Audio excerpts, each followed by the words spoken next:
This is the RV Advisor Podcast with your host, Tom Alexander. Get all the latest information, trends, advice from experts, stories from the road, and more in the world of recreational vehicles. Now, here's Tom. Hi, everyone. Welcome to the RV Advisor Podcast. My name is Tom Alexander, and I'm joined today by Danielle Consolo. And Danielle is near San Luis Obispo, California, beautiful area in the central coast of California. If you're familiar with the coastline, it's about an hour north of Santa Barbara, right? Right. Yes. Welcome to the show. Thanks for joining us. Thank you so much for having me. I'm so excited to be on. Yeah, it's great to have you. Now, I was on Instagram, and your site, Slow Gathered Home, has got about close to 7,000 followers. So a lot of people kind of follow your day-to-day activity and all the stuff that you're doing. And it's slow.gathered.home on Instagram. And the slow does not have a W. And you can tell us why it doesn't have a W, because SLO is what? SLO is San Luis Obispo. It's the town that I grew up in and was raised in, and it's the county that we still live in now. Yeah. So it kind of just a play on words. And then also my kind of decorating and renovating is actually quite a slow process. So it fits two different meanings, really. Gotcha. Yeah. So yeah, if you go on the Instagram page, you can see all your just gorgeous, all the work that you've done and the interior design and all that stuff. And it's absolutely beautiful. I'm on looking at it as we speak, and it's just stunning. And where did that interest come from? And then how did you sort of transform it into something that you do on a regular basis? Yeah, I've kind of grew up with my parents doing, projects around their home growing up and watching HGTV and different things with my parents. It kind of was just part of our family. Mm-hmm. And we renovated a home that we lived in prior to living in the camper that we're in now. And it's just kind of how I make a home. It's not really home to me until I've painted something or decorated something. And the same is true for our camper. I'm just making it home one little project at a time. Yeah. It's and you say that it is a process, and it it does this kind of a thing doesn't happen overnight, but I'm imagining that it's in terms of a customized project per place you're visiting, home or whatever, it's got to be something that you have to live with for a little while to kind of sort of absorb the environment, the surroundings, and what the possibilities are. It's not like you go in there with a template or anything. It's customized for each place. Definitely, especially I think in the RV for us, we had never lived in an RV before. We had only camped in one, mm-hmm. Only a handful of times. So we were really newbies. I'd never painted an RV, never, so we're really just learning as we go. Mm-hmm. And it's been really a fun process to kind of learn and grow and, just do all kinds of different things. When did you make the transition to going into, full-time RVing? Yeah, we sold our home. We had a 2,200 square foot home. So big home. We sold in July of last year, mm-hmm. and we moved into the RV in August. So it's been almost a year of living in the RV with my husband and our 2 kids and 2 dogs. So wow. It sounds like quite the transition. And are the kids, they're I'm assuming they're pretty young, right? Actually they are 11 and 9. So okay. They're getting older. They love it. They think it's an adventure. They have friends over and they think it's like the coolest thing ever. Their friends go home and say, Mom and Dad, we want to live in a camper too. So, it's fun. There are challenges, with space and privacy and all of that. So we have just learned to adjust. And, I would say there was definitely a time of adjustment period. I would say about 2 months of us really learning how to make it work. But we love it. And we have more family time together. There's definitely bonding happening. We don't have a choice in the matter. Yeah. And we've grown closer together as a family for sure. That's terrific. We're talking with Danielle Consolo, and Slow Gathered Home is the Instagram destination where you want to go to check out all the beautiful decoration design that she does. So Danielle, we want to take a quick break and then learn more about the transition that you made and everybody's, adjustment period, because there always is one. And it, particularly coming from a big home like you said you had, and then going into a much more confined living space. So it's always an interesting tale, and everybody's got their own story. So we'd love to hear one or two of those. This is the RV Advisor Podcast. I'm Tom Alexander. We'll be back in just a moment.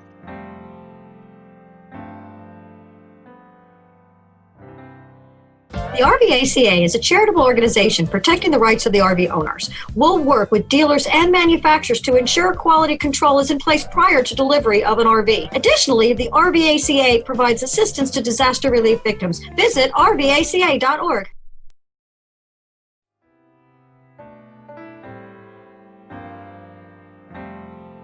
We are back on the RV Advisor Podcast. I'm Tom Alexander. I'm joined today by Danielle Consolo from Slow Gathered Homes, and that's on Instagram. Had to think there for a second. Instagram, and with social media, of course, it's you can really follow people on a day-to-day basis, whether it be on Instagram or Facebook or other different places to follow them, or their own websites. And certainly, Danielle, you're no different. You share your day-to-day adventures, and it was an adventure, just camping in an RV, but now you're living full time. And of course there was that transition from going from your 2,200 square foot brick and mortar living situation at home to this, which isn't obviously 2,200 square feet. Definitely not. Yeah. So what was the transition like for you? Was, when you personally, how was that adjustment period? Did it take a long time? Are you still adjusting? I think we're pretty well adjusted at this point. Mm-hmm. It did take a couple months, I would say, to kind of figure out how to cook and what we can bring in. I think we thought we were going to be able to bring in a lot more things than we were actually able to. I mean, that purging process really probably took a couple months of like, okay, this doesn't work and this doesn't work and this doesn't work. But then you realize that there's actually freedom in that, that having less, like we didn't need as much as we thought we needed. And there's kind of freedom in that, Mm-hmm. But yeah. it was a process for sure. Right. And the kids, you said they're 9 and 11. It's been about a year now. So they were, I guess, 8 and 10 at the time when you made the change. How is it for them? You did indicate earlier that they were, wow, this is fun. They have their friends over, but did they miss their bedrooms? Did they miss kind of the space, so to speak? You know what? They adjusted, I think, easier than we did. Kids are so adaptable. Yeah. And they didn't have a huge adjustment period. We're really lucky where we live. The weather is so moderate that we spend a lot of time outdoors. We eat almost every meal outside, every dinner. And so we didn't really have to struggle with them there with that transition. It was more or less us, the adults, like getting used to not having a dishwasher and those kinds of things that I think were more of a struggle. Did you find that in terms of traveling, I mean, you're situated north of Santa Barbara, about an hour or so north in the San Luis Obispo County area. And are you close enough to the things you need? Let's say everybody wants to, well, let me rephrase that, because under normal circumstances, you do things like going to the movies and ball games maybe, or whatever it is. So under normal circumstances, are you close enough that you can go to those places quite easily, or is it a little bit of a trek? Yeah, no, we under normal circumstances can do all those things. We wouldn't necessarily travel with our rig. We actually can't even travel with it. We don't have a truck that's big enough to tow it. So we would love to get something smaller that we can camp in. Unfortunately, right now is such strange times that we're kind of putting that on the back burner. Yeah. But yeah, we have all the conveniences somewhat nearby. We live in a place where people do vacation. So the beach is 10 minutes away and we can just go and indulge in that beauty kind of whenever we want. We're really blessed in that sense. Sure. Well, listen, there's very few places on earth that can rival the California coast in terms of beauty. I mean, it is stunning. I've made that trip from San Francisco south, Monterey and Big Sur and Carmel and those kinds of places, and it's breathtaking. It is just absolutely unbelievable. And I know Santa Barbara is quite beautiful as well in that area. So yeah, and look, the weather too. Obviously, like you said, you're not dealing with extreme hots or a lot of humidity or real cold. It sort of stays in that nice zone for the most part most of the year, right? Yeah, we're so spoiled in that sense. Sure. I talk to other people in the RV community, and unfortunately, there's some problems I just can't relate to. And we don't have a lot of humidity. It really 75 almost all the time, and we're spoiled. That'll spoil you. That is really about my favorite temperature. I gotta say, that is just perfection. Right. And we live here in South Florida, and our winters are like that. We have wonderful winters here in the Miami area, but the summers become a bit oppressive. Fortunately, we have a pool we can use, and so that helps. But that California coast is just heaven on earth. So tell folks where they can, first of all, do you post like how regularly do you post on the site? You know what? I'm not a super routine person. I will get in a mode where I'll be posting quite often, and then I'll have little breaks. It's just with running a small business and having kids, you know, there are times when I can do it and times when I can't.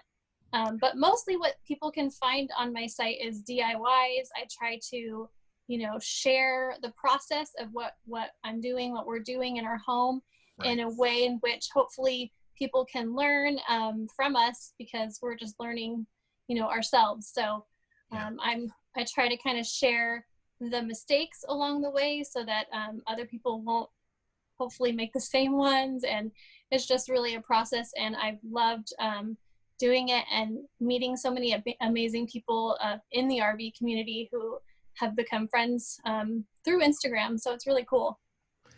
Yeah, that's great. Slow Gathered Home on Instagram, and it's slow.gathered.home, and slow is SLO. Drop the W. So Slow Gathered Home, and you want to follow Danielle and the adventures of her family as well, and all the beautiful work she's done with interior design. And tell the folks quickly before we go about your business. It's a family business? Yeah, it's we've owned a business for 13 years. We built it from the ground up. It's a dog boarding facility. So we do it's a pet resort, we call it. People leave their dogs and cats with us when they go on vacation. Unfortunately, that's not happening too much right now, but we do have dog grooming, and we have doggy daycare, and we actually have a dog pool. So that's really fun. Oh, wow. The dogs have pool parties twice a week. So they are romping and jumping in the pool, and it's actually really a fun, you know, challenging at times, especially right now, but a fun business to be running. Yeah. And that's close to home for you. I mean, the facility itself. Right. We're 5 minutes away from our business, and so great. Yeah, it's great. Well, that's terrific. It sounds like you're living a charmed life out there. It's just wonderful, and we really do thank you for taking the time out of your day to visit with us. And again, for the folks, it is Slow Gathered Home. That's slow SLO.gathered.home on Instagram to track Danielle and family. Danielle Consolo, we really appreciate your time. Thank you. Thank you so much. It was so nice being on. This is the RV Advisor Podcast. I'm Tom Alexander. We'll see you next time. So long, everybody.